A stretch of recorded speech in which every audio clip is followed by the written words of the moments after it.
Salam alaikum wa rahmatullah. On va continuer ensemble aujourd'hui le commentaire du film Le Message, Ar-Risala de Mustafa Akkad, qui nous sert bien entendu du support pour parler de la biographie du prophète sallallahu alayhi wa sallam.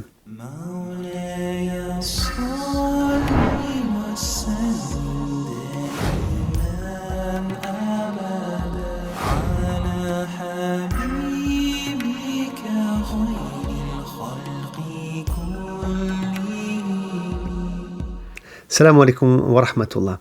Alors aujourd'hui, on va s'intéresser à une partie du début du film, plus précisément au générique du film et aux deux messages aussi qui apparaissent à la fin du générique. Je vous laisse regarder et je vous dis à tout de suite.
Salam alaikum.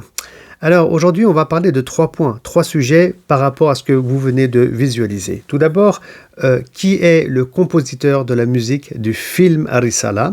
Ensuite, on parlera de ce fameux travail d'authentification qui aurait été fait par des savants musulmans.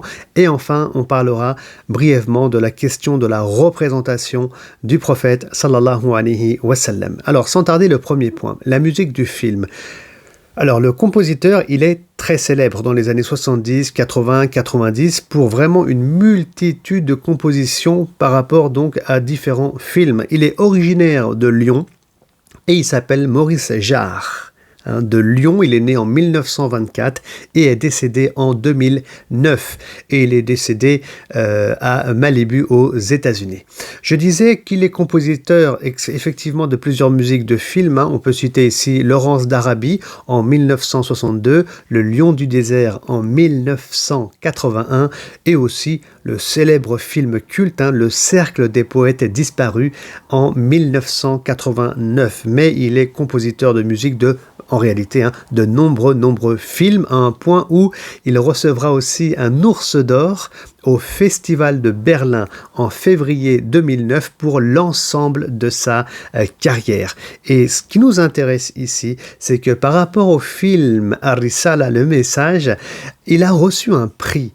Et ça, peu le savent, un prix en 1978 à la 50e cérémonie des Oscars pour la meilleure musique de film. Donc, bravo à Maurice Jarre. Et alors, du coup, nous, on est lyonnais, il est né à Lyon. Voilà, donc un grand coucou, un grand salam donc à nos concitoyens, frères et sœurs, en tout cas lyonnais. Donc ça, c'est par rapport au premier point.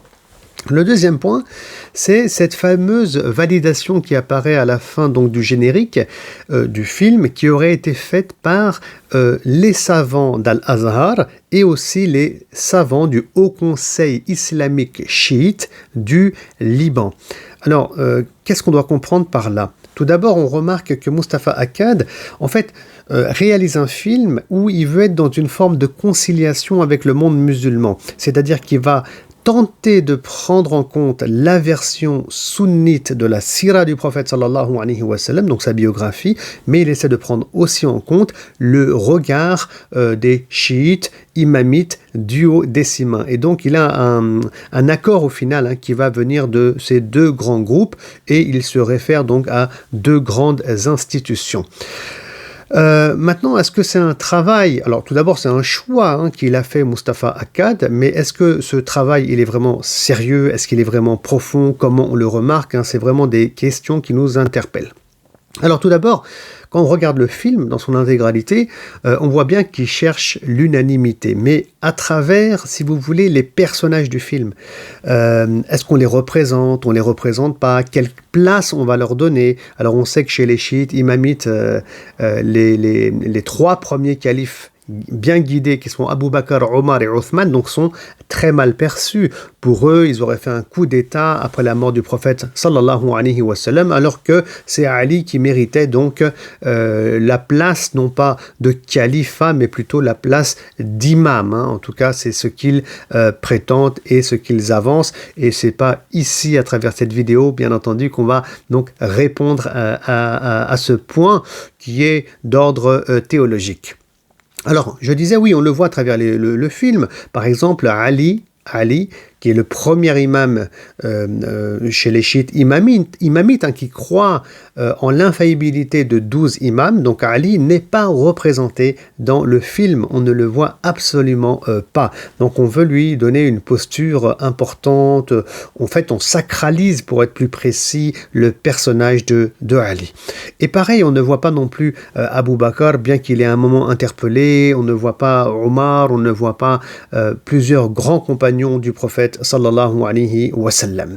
Voilà, donc ça c'est une manière de réaliser le film. On peut être d'accord ou ne pas être d'accord. En tout cas, ça c'est un fait qu'on remarque quand on visualise donc le film de Mustapha Akkad. Ensuite, un travail qui aurait été authentifié par les savants d'Al-Azhar, ok, mais à quel niveau? Parce que très sincèrement, quand on regarde le film, on peut dire dans les grandes lignes, pourquoi pas, mais sinon, quand on reprend les paroles qui sont émises et dites par les compagnons dans le film, on aura l'occasion d'en reparler plus tard, comme lorsque on a Ja'far qui est devant le Négus, il va s'exprimer, il dit des choses, le Négus d'Abyssinie va répondre, c'est un roi chrétien, comme je dis, on reviendra dessus, Inch'Allah, très bientôt. Bon, est-ce que c'est vraiment ces paroles qu'il a tenues, Ja'far? Bon, si on retourne aux références sunnites, c'est absolument pas le cas. Il a dit d'autres choses. Et donc là, au niveau des paroles tenues par les compagnons, très sincèrement, en termes de sérieux, ou je ne sais pas s'ils sont allés authentifier ces détails-là. En tout cas, ils ne semblent pas en apparence. Et puis aussi, il faut savoir que dans le film, il manque quand même des épisodes très très importants de la sira du prophète sallallahu alayhi wa sallam. Je vais citer deux exemples. Pas un mot sur la bataille des coalisés, par exemple, alors que c'est vraiment une bataille importante, et pas un mot non plus sur les conflits qu'il y aurait eu entre les musulmans de Médine et les tribus juives, comme les Bani Qaynuqa, comme les Bani An-Nadir, comme les Bani Qurayza, des conflits qui n'étaient absolument pas religieux, mais plutôt politiques, car il y avait eu un non-respect de la constitution de Médine. Donc il y a pas mal de sujets comme ça où le réalisateur fait l'impasse. Encore une fois, c'est un choix, mais il ne faut pas tomber dans le piège en pensant que le film est validé par des savants, et par conséquent là on est face à un film qui reprend tous les épisodes de la Sira. Absolument pas, ni dans le détail, même dans les grandes lignes. Ce qu'on peut à la rigueur comprendre, si vous voulez, quand on est réalisateur d'un film, parce que le film dure assez longtemps et il n'en a pas fait donc plusieurs épisodes, et c'est pas tourné sous forme de série. Et donc, pour conclure, on est sur un travail d'expertise qui est très vaste, très large en fait, plutôt pas vraiment précis. Surtout si on compare à la série Omar, où là vraiment on est dans le détail, même par rapport aux paroles qui sont dites par Omar ou aux paroles qui ont été dites par certains compagnons. Donc là on est quand même dans un travail qui est beaucoup plus sérieux et pointilleux, même si on peut mettre des critiques, par rapport donc à la réalité historique. Voilà. Maintenant, le troisième sujet que j'aimerais aborder avec vous, c'est celui de la représentation du prophète Mohammed sallallahu alayhi wa sallam. Et non, voilà, ça apparaît à la fin du générique. Il écrit Mustapha Akkad que par respect envers le prophète sallallahu alayhi wa sallam et pour ne pas froisser les croyants, on a décidé de ne pas représenter le prophète sallallahu alayhi wa sallam. Alors, c'est un peu lui, si vous voulez, qui dans le monde du cinéma ouvre cette porte. C'est-à-dire qu'on tourne des films sur la vie du prophète sallallahu alayhi wa sallam, plus tard sur Omar ibn al-Khattab, mais on ne représente pas le prophète sallallahu alayhi wa sallam. Donc ça, c'est un choix qui est fait. Alors, est-ce que c'est un bon choix? Est-ce qu'il est argumenté? Alors, en deux mots, tout d'abord, ni le Coran, bien entendu, ni la sunna du prophète sallallahu alayhi wa sallam, en réalité, interdit de représenter le messager de Dieu sallallahu alayhi wa sallam dans un film. Par contre, il y a une question de respect. Alors, on sait tous comment le prophète sallallahu alayhi wa sallam, il nous tient à cœur, comment on l'aime, comment on le respecte, comment on le vénère, entre guillemets, hein. On s'entend par là, donc d'un amour qui est très très fort.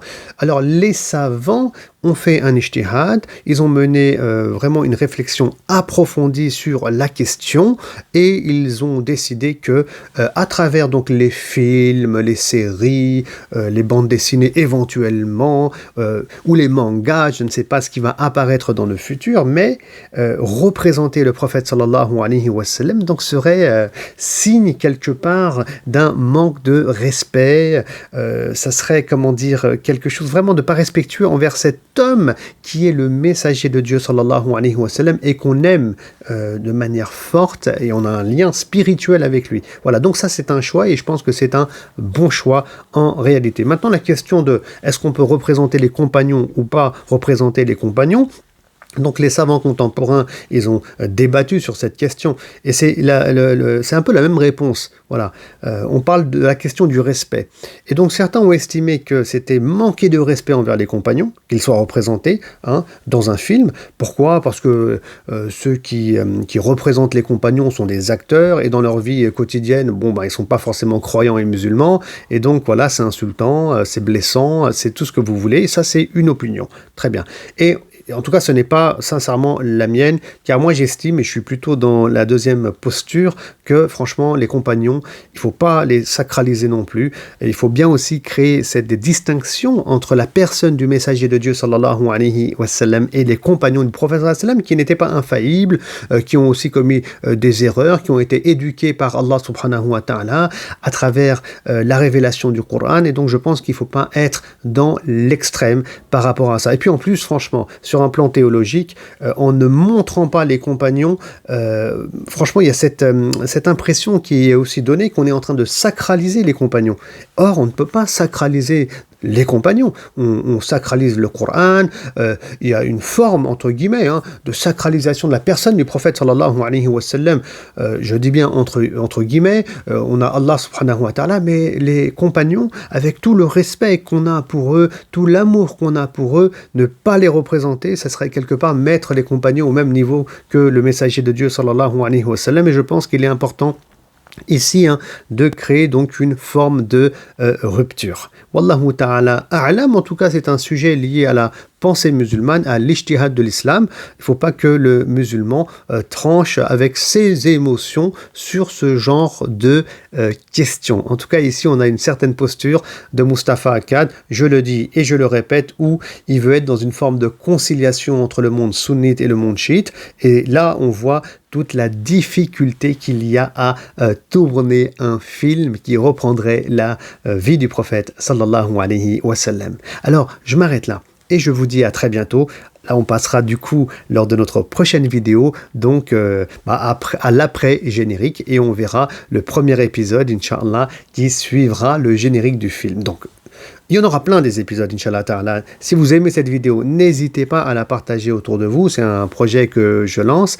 Il y a beaucoup de travail qui est fait en amont. Et voilà, de manière ludique pour les jeunes, les moins jeunes, tous ceux qui ont vu le film aussi, ça leur permettra, parce qu'on me pose souvent la question, pourquoi tu fais ce commentaire du film? Parce que ça permettra à tous ceux qui ont vu le film de monter d'un cran, monter d'un niveau au niveau du savoir par rapport à la biographie du prophète sallallahu alayhi wa sallam, déjà d'une part, et pour les plus jeunes, donc de manière ludique, ils peuvent apprendre quelque chose qui est déjà un peu plus sérieux sur le plan scientifique en comparaison avec le film. Je vous dis à très bientôt. Salam alaikum wa rahmatullahi wa barakatuh.